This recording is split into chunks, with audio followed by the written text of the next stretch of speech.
Show root two is an irrational number.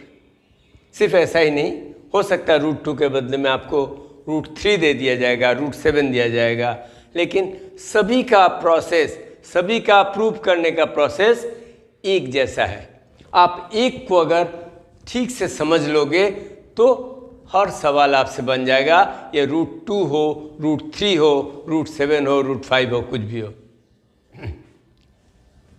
बच्चों, इसके लिए एक बहुत ही यूनिक मेथड है। इस मेथड को कहते हैं मेथड ऑफ कॉन्ट्राडिक्शन। कॉन्ट्राडिक्शन होता क्या है? चलिए, प्रूव करना है इरेशनल नंबर, तो हम इसका रिवर्स, इसका जो अपोजिट है, इसको हम एज्यूम करते हैं। एज्यूम करते हैं कि चलो ये इरेशनल नहीं है, ये रैशनल नंबर है। सो हम एज्यूम करते हैं, एज्यूम रूट 2 इज रैशनल। अब अगर रैशनल होगा तो इसको p/q फॉर्म में लिखा जा सकता है। तो हम लिख सकते हैं root 2 is equal to p/q, where q not equal to 0, और क्या क्या है, p and q are integers. और ये भी एज्यूम करते हैं कि p एंड q आर को प्राइम।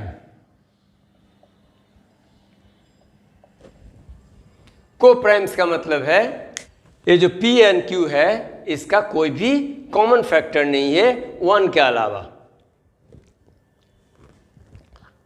इतना हमने एज्यूम कर लिया। क्या क्या एज्यूम किया?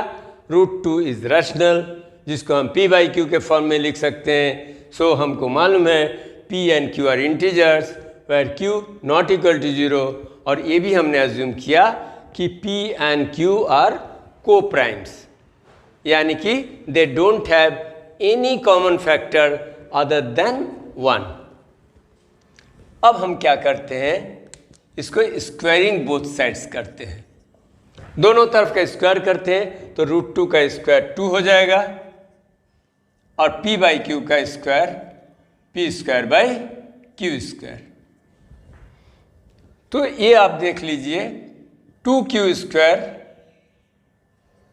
Equal to p², cross multiplication कर दिया, और q² हो जाएगा p²/2।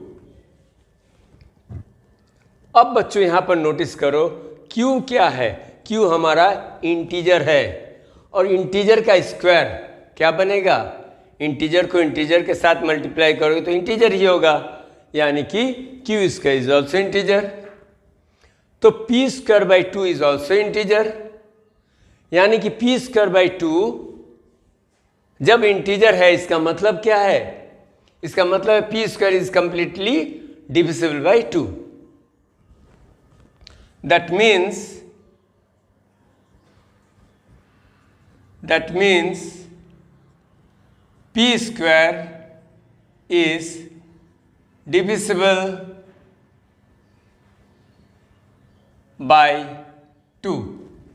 ये मेन समझने का है, p² 2 से कंप्लीटली डिवाइड हो रहा है। p² अगर डिवाइड हो रहा है 2 से, that means this implies p is also divisible by 2।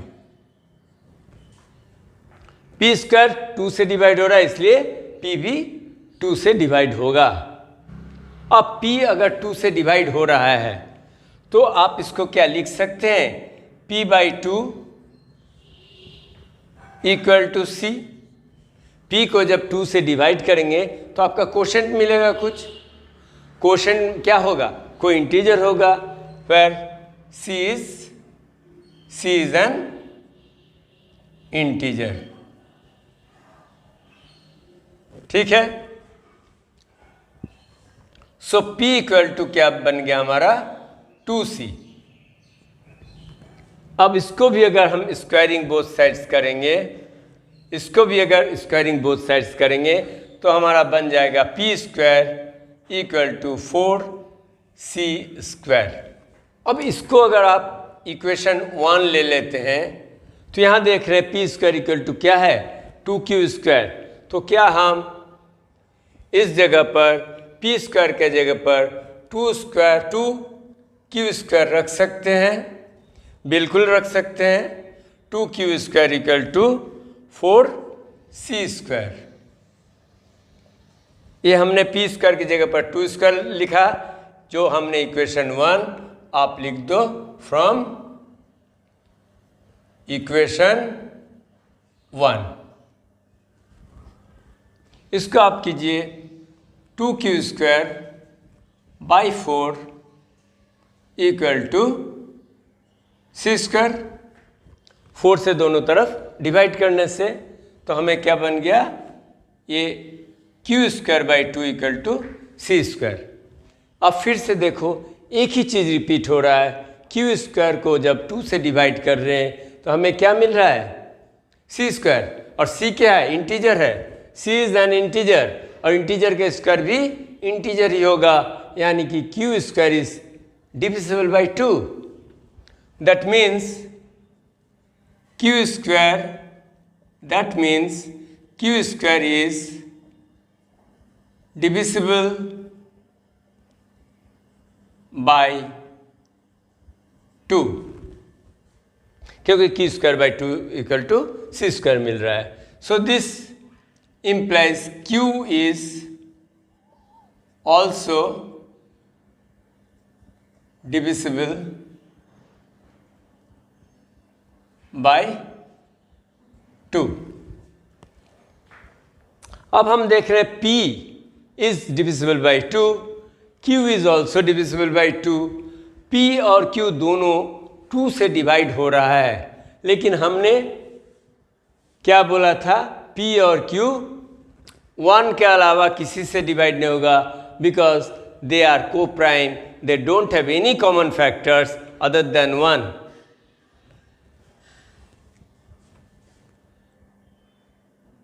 So p and q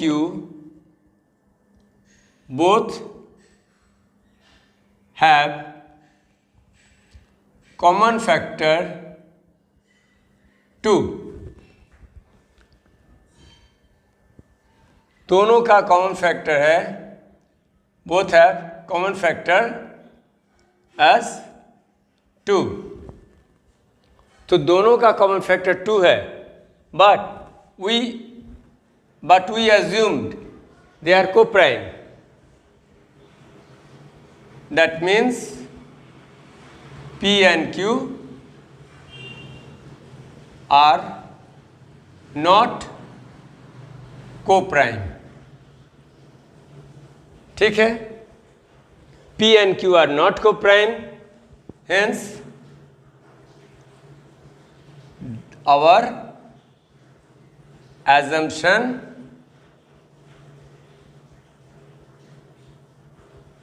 is wrong, और आप लिख सकते हैं it contradicts with our assumption, so hence √2 is irrational। हमने जो assumption किया था, हमारा जो assumption था √2 is rational, वो हमारा यहाँ पर wrong proof हुआ, इसलिए √2 is irrational।